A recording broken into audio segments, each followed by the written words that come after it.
Hi குட்டீஸ்! இன்னைக்கு நான் உங்களுக்கு ஒரு டிஃப்ரெண்டான கதை தான் சொல்லப் போறேன். ஒரு புத்திசாலியான பையனும், ஒரு நல்ல பேயும் பத்தின கதை தான் இது. கேக்குறீங்களா? ஒரு அழகான கிராமத்துல ராமு அப்படின்னு ஒரு தைரியமான பையன் இருந்தான். டெய்லி ராத்திரி நேரத்துல எல்லாரும் தூங்கிட்ட பிறகு அவனுக்கு தூக்கமே வரல. அப்போ அவன் வீட்டுக்கு பக்கத்துல இருக்கிற ஒரு பழைய பங்களால யாரோ நடமாடுற மாதிரி சத்தம் கேட்டுட்டே இருந்துச்சு. எல்லாரும் அந்த பங்களால ஒரு பேய் இருக்கு அப்படின்னு பயந்தாங்க. ஆனா ராமுவுக்கு அந்த பேய பார்க்க ரொம்பவே ஆசையா இருந்துச்சு. ஒரு நாள் ராத்திரி ராமு மெதுவா அந்த பங்களா கிட்ட போனான். அங்க ஒரு வெளிச்சம் தெரிஞ்சுச்சு. உள்ள போய் பார்த்தான். அங்க ஒரு பேய் சோகமா உட்கார்ந்து இருந்துச்சு. அந்த பேய் மத்தவங்க நினைக்கிற மாதிரி பயங்கரமான பேயெல்லாம் இல்ல. அது ரொம்பவே நல்ல பேய். ஆனா அதுக்கு யாருமே இல்ல அப்படின்னு ரொம்ப கஷ்டமா இருந்துச்சு. ராமு அந்த பேய் கிட்ட பேசினான். 2 பேரும் ரொம்ப சீக்கிரமே நல்ல நண்பர்கள் ஆயிட்டாங்க.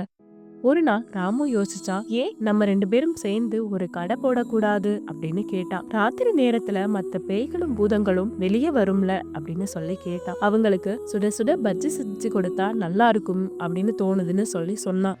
அப்புறம் என்ன, உடனே ராமுவும் அந்த பேயும் சேர்ந்து ஒரு சின்ன பஜ்ஜி கடை போட்டாங்க. கடை எங்க போட்டாங்கன்னு தெரியுமா? அந்த பழைய பங்களாவோட வாசல்ல தான்.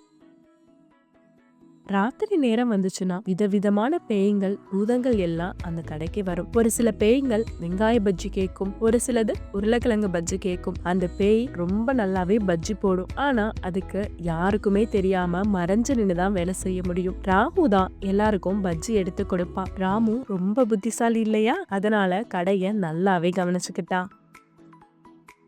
அவங்க போடுற பஜ்ஜி ரொம்ப ருசியா இருக்கும்னு எல்லா பேய்களும் சொல்லும். அதனால ராத்திரி நேரம் வந்துச்சுன்னா அந்த பஜ்ஜி கடை எப்பவுமே களை கட்டும்.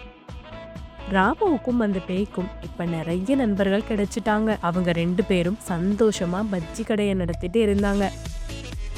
பாத்தீங்களா குட்டீஸ், யாரையுமே பாக்குறதுக்கு பயப்படக்கூடாது. ஒரு சில நேரம் அவங்க நல்லவங்களாகவும் இருக்கலாம். அது மாதிரி எந்த மனுஷனையும் உருவக்கேலி பண்ணக்கூடாது. உருவத்தை வச்சு ஒருத்தரை எடை போடவும் கூடாது. சரியா?